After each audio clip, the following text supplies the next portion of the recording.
प्रवीणजी, तुम्ही ऐकलं असेल शिंदेजींनी काय म्हटलेलं आहे. त्यांनी असं म्हटलेलं आहे की जर युती धर्म पाळला तर अशा ज्या काही छोट्या मोठ्या घटना आहेत त्या घडणार नाही.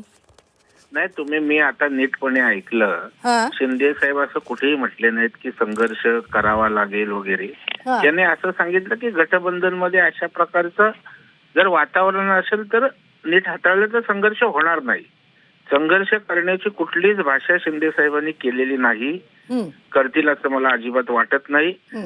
आणि त्याच्यामुळे निवडणुकीत आता एकमेकांच्या यात विरोधात अगदी लढत अगदी असल्या प्रवीणजी कारणानं अगदी काही सेकंदासाठी थांबवते. यात ते असं म्हणालेत की रवींद्र चव्हाणांनी जे वक्तव्य केलं होतं त्यावर मी मुख्यमंत्र्यांना भेटलो, त्यांच्या त्याविषयी चर्चा झाली.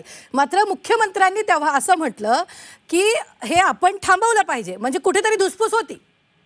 नाही, एक लक्षात ठेवा, मुख्यमंत्र्यांनी काय सांगितलं ते तुम्ही सोयीचं तेवढं अर्ध सांगताय. हां त्यांनी मुख्यमंत्र्यांनी सांगितलं तुम्ही पण आमचे प्रवेश घेताय, त्याच्यामुळे एक बाजूनी होत नाहीये, हं, दोन्ही बाजूनी होतंय, ते दोन्ही बाजूनी थांबलं पाहिजे. हं, त्याच्यामुळे आम्ही प्रवेश घेतोय तर तेव्हा मुख्यमंत्र्यांनी सांगितलं की सुरुवात तुम्ही केलेली आहात, तुमची लोक पण आमच्या लोकांचा प्रवेश घेत आहेत हं. आणि जर हे बरोबर नाहीये असं मुख्यमंत्र्यांनी सांगितलं आणि दोघांनीही थांबलं पाहिजे. हां आणि दोघांमध्ये एकमत झालं की कोणाचा प्रवेश घ्यायचा नाही. हां त्याच्यामुळे दोघांमध्ये अत्यंत उत्तम अशी चर्चा होऊन समन्वय होत त्यांनी भविष्यात कसं आपण जायचं या संदर्भात निश्चितच एकमत झालं.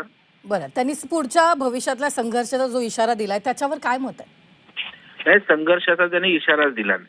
दिलाय जो इशारा दिलाय दिला नाही सरांनी त्यावर त्यांना मत काय? प्रश्न जेव्हा विचारलाय त्यांनी इशारा दिलेला आहे. पुन्हा एकदा आपण बाईट ऐकूयात का? पुन्हा ऐका तुम्ही. अगदी पुन्हा ऐकूयात. पुन्हा एकदा आपण तो नेमकं शिंदेजींनी काय म्हटलेलं आहे ते आपण ऐकूयात. मधल्या काळात काय झालं, शिंदेसाहेब भाजपचे नवीन प्रदेश अध्यक्ष आहेत रवींद्र चव्हाण. मग ते आल्यापासून भाजप थोडा एका आक्रमक मोडला आहे. अनेक ठिकाणी असं झालं, तुमच्या पक्षातले कार्यकर्ते नेते, मी फोडून शब्द वापरेल, फोडून हे भाजपमध्ये घेतले जात आहेत.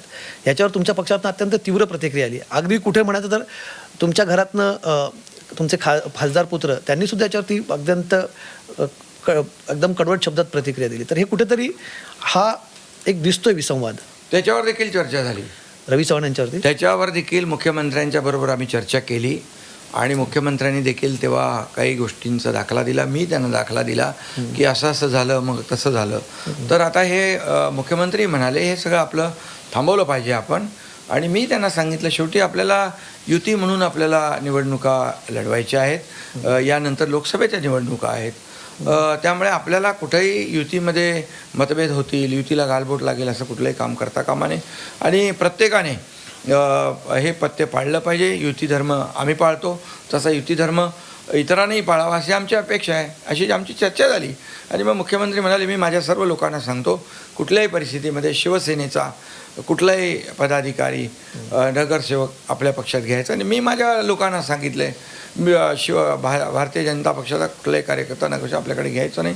मी तर वाड्याच्या सभेत काँग्रेसचे प्रवेश होते त्यावेळी मी बोलला रे कोण भाजपचा तर नाही ना, बिलकुल भाजपचा प्रवेश घ्यायचा नाही आहे. मी अगदी मन मोकळेपणाने बोलत असतो बिलकुल. म्हणजे तुम्ही म्हणता की तुम्ही युती धर्माचा विषय काढता, तुम्ही युती धर्म पाळताय. युती धर्म पाळलाच पाहिजे. युती धर्म आणि आम्ही बघा युती धर्म आम्ही पाळतो तसा आमच्या गठबंधन जे आहे त्यांनी पाळावा. सगळ्यांनी पाळला तर मग हे सगळे संघर्ष छोट्या मोठ्या घटना घडणारच नाहीत. अच्छा, म्हणजे तो कुठेतरी पाळला जात नाही असं तुमचं म्हणणं आहे का काही ठिकाणी? नाही, असं तुम्ही वाकडं का विचारताय? अहो, आता मुख्यमंत्र्यांनी स्वतः सांगितलं की मी आमच्या कार्यकर्त्याला पक्षातल्या पदाधिकाऱ्यांना सांगतो की इथून पुढे असं कुठलाही प्रकार आपल्याला करायचा नाही. शिवसेनेचा कुठलाही माणूस आपल्याकडे घ्यायचा नाही. युती म्हणून काम करायचं. प्रवीणजी, प्रत्येकाने पथ्य हे पाळलेच पाहिजे. युती धर्म हा पाळलाच पाहिजे. युती धर्म पाळाल तर संघर्ष टळेल असं त्यांनी म्हटलेलं आहे. आपण पुन्हा ऐकलंय. याचा अर्थ संघर्ष होईल असं नाही सांगितलं त्यांनी. त्यांनी असं सांगितलं की मी अत्यंत बारकाईनं आता ऐकलं की युती धर्म पाळला पाहिजे, गठबंधनाने त्या ठिकाणी पाळला पाहिजे आणि ते जर पाळलं तर अशा प्रकारचं घडणार नाही. यावर ते असंही बोलले की तुम्ही वाकड्या का विचारताय. त्यामुळे त्यांनी संघर्षाची भाषा केली असं अजिबात नाहीये. त्यांनी सांगितलं की चांगल्या प्रकारे जर पुढे जायचं असेल तर युती धर्म जर पाळला तर ते सोयीचं राहील. आणि त्याच्यामुळे सीएमनी दाखले दिले, त्यांनी दाखले दिले त्या ठिकाणी सीएमनी सांगितलं की हे थांबलं पाहिजे, दोघांचंही एकमत झालं. त्याच्यामुळे संघर्ष एकनाथ शिंदे साहेब करायचं बोलतायत हे मला वाटतं अशा प्रकारचं वक्तव्य त्यांचं नाही किंवा त्याचा मतितार्थ पण तसा अजिबात होत नाही. निश्चित. खूप खूप धन्यवाद प्रवीण दरेकर, आमदार भाजपचे आपल्या बरोबर जोडले गेलेले होते. आपण जर पाहिलं तर शिवसेना युती धर्म पाळते, भाजपनं पाळावा असं टू द पॉइंट मुलाखतीत यावेळी